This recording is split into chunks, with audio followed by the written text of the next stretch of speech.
పెద్దపల్లి జిల్లా కేంద్రంగా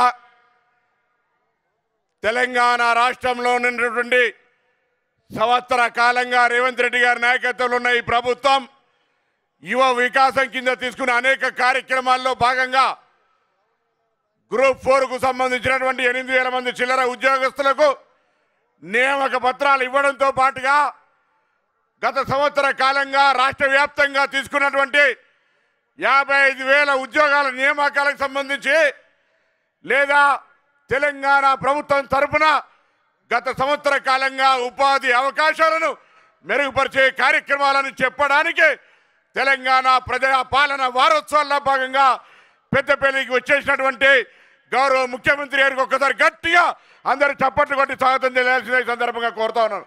అదేవిధంగా వేదిక మీద గౌరవ ఉప ముఖ్యమంత్రి గారు ఆనాడు తెలంగాణ సాధన తర్వాత 10 సంవత్సరాల ప్రతిపక్ష టిఆర్ఎస్ పరిపాలనలో ప్రజలకు న్యాయం జరగాలని పాదయాత్ర చేసినాడు ఉప ముఖ్యమంత్రి బట్టి విక్రమార్క గారు. ఈ జిల్లా ఉమ్మడి జిల్లాకు సంబంధించి సీనియర్ మంత్రి గౌరవనీయులు శ్రీధర్ బాబు గారు, మన జిల్లా ఇన్ఛార్జ్ మంత్రి ఉత్తమ్ రెడ్డి గారు, తెలంగాణ ఉద్యమకారుడు ఆనాడు మంత్రి పదవికి రాజీనామా చేసిన కోమటిరెడ్డి వెంకటరెడ్డి గారు, గౌరవనీయులు పొంగులేటి శ్రీనివాసరెడ్డి గారు, ఇప్పుడే మాట్లాడి వెళ్ళిపోయినటువంటి తుమ్మల నాగేశ్వరరావు గారు, గౌరవ రాష్ట్ర కాంగ్రెస్ అధ్యక్షులు మహేష్ కుమార్ గౌడ్ గారు, ఎమ్మెల్సీ జీవన్ రెడ్డి గారు, పార్లమెంటు సభ్యుడు సోదరుడు గడ్డెం వంశీ గారు, ప్రభుత్వ విపులు లక్ష్మణ్ కుమార్ గారు, వినోద్ గారు, శాసనసభ్యులు, మీ అభిమాన నాయకుడు స్థానిక శాసనసభ్యుడు విజయ రమణారావు గారు, వేదిక మీద ఉన్న పెద్దలు అందరికీ కూడా, డాక్టర్ వివేక్ గారికి, ప్రేమ్ సాగర్ రావు గారికి, కవంపల్లి సత్యనారాయణ గారికి, మేడిపల్లి సత్యం గారికి, అందరి జిల్లాకు సంబంధించి ప్రతి నాయకుడికి ఇక్కడికి విచ్చేసిన అందరికీ నమస్కారాలు తెలియజేస్తా ఉన్నా. విద్యార్థి నాయకుడిగా ఆనాడు ఉద్యోగాలు కావాలనే సందర్భంలో అనేక పోరాటాలు చేయడం జరిగింది. తదుపరి కరీంనగర్ లోక్సభ ప్రజల ఆశీర్వచనంతో పార్లమెంటు సభ్యుడై తెలంగాణ సాధనకు సంబంధించి పోరాటం చేశాం. తెలంగాణ ఏర్పడ్డ 10 సంవత్సరాలు ఆ నిరుద్యోగ యువతకు న్యాయం జరగకపోతే అనేక సందర్భాల్లో యువతకు న్యాయం చేయాలని, యువకులకు న్యాయం జరగాలని అనేక వేదికలపై పోరాటం చేయడం జరిగింది. ఈరోజు మీ అందరి ఆకాంక్షల మేరకు నిన్నటికి 1 సంవత్సరం పూర్తయింది, ఫలితాలు వచ్చాయి. ఈ తెలంగాణ ప్రజాపాలన ప్రభుత్వంలో అనేకమైనటువంటి కార్యక్రమాలు, ముఖ్యంగా యువకులకు సంబంధించి నిరుద్యోగ సమస్య పరిష్కార దిశలో తీసుకొని పోయే సందర్భంలో ఈ సభ జరుగుతూ ఉంది.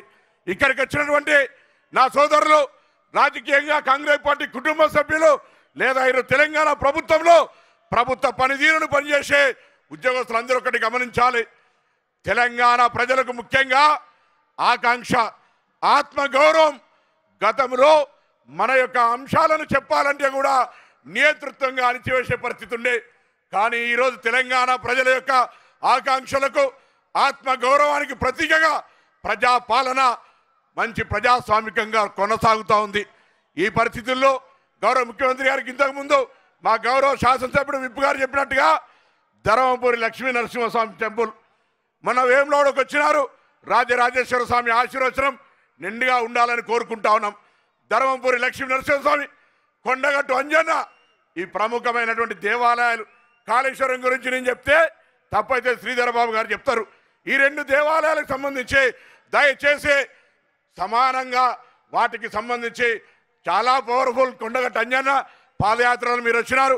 ధర్మపురి లక్ష్మీ నరసింహస్వామి మా ఈ జిల్లా అందరు ఇలవేల్పు ఆ దేవాలయాల అభివృద్ధికి సంబంధించి. దాంతో పాటుగా సోదరుడు వంశీ గారు చెప్పినట్టుగా ఇక్కడ విమానం దిగితే బల్లార్ష దాకా అనేకమైనటువంటి ఫ్యాక్టరీలు, ఎక్కడ విమానం ఖాళీగా పోయే అవకాశం లేకుండా పూర్తి స్థాయిలో నిండే విధంగా గతంలో కేసరం సంబంధించిన ఒక ఎయిర్ ట్రిప్ ఉంది. దాన్ని కూడా భవిష్యత్తులో ఈ ప్రాంతం ఉత్తర తెలంగాణకు సంబంధించి వరంగల్ అదొక పారిశ్రామిక ప్రాంతం అయితే, ఈ మొత్తంగా పక్కన ఆదిలాబాద్, మంచిర్యాల సిమెంట్ ఫ్యాక్టరీలతో సహా ఈ ప్రాంతానికి అభివృద్ధి ఉండే విధంగా ఒక ఎయిర్పోర్ట్ ఇచ్చేటువంటి ఆలోచన రాష్ట్ర ప్రభుత్వం నుంచే కేంద్రం మీద ఒత్తిడి తెచ్చే దిశలో కొనసాగించాలని సందర్భంగా కోరుతూ ఈరోజు పెద్దపల్లి జిల్లా కేంద్రం వేణన్న గారు వచ్చినారు. సమయం ఎక్కువ తీసుకొని వాస్తవంగా, కానీ ఉమ్మడి జిల్లాకు సంబంధించిన మీటింగ్ కాబట్టి 1 నిమిషం ఎక్కువ తీసుకున్నా. దయచేసి అంజనా భావించకుండా మరొక్కసారి విజయరామనారావు గారు 1500 కోట్లు దొబ్బిపోయింది అని అందరు ఈశపడుతున్నారు. పోయినాక దృష్టి తీసుకో, లేకపోతే ప్రాబ్లం అవుతుంది. ఆ విధంగా ఈరోజు ఈ జిల్లాకు సంబంధించి 13 నియోజకవర్గాల 8 మందిని గెలిచినాం.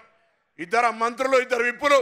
ఈ జిల్లాకు సంబంధించి గతం కంటే బరాబర్గా డెవలప్మెంట్ గౌరవ ముఖ్యమంత్రి గారు, ఉప ముఖ్యమంత్రి గారు, ఇన్ఛార్జి మంత్రి సహకారంతో కరీంనగర్ జిల్లా అన్ని రంగాల్లో అగ్రభాగాన నిలిపే బాధ్యత అందరం కలిసి మా అందరితోనే మాట మనం చేస్తూ మరొకసారి నమస్కారం చెప్తూ సెలవు తీసుకుంటా ఉన్నాను.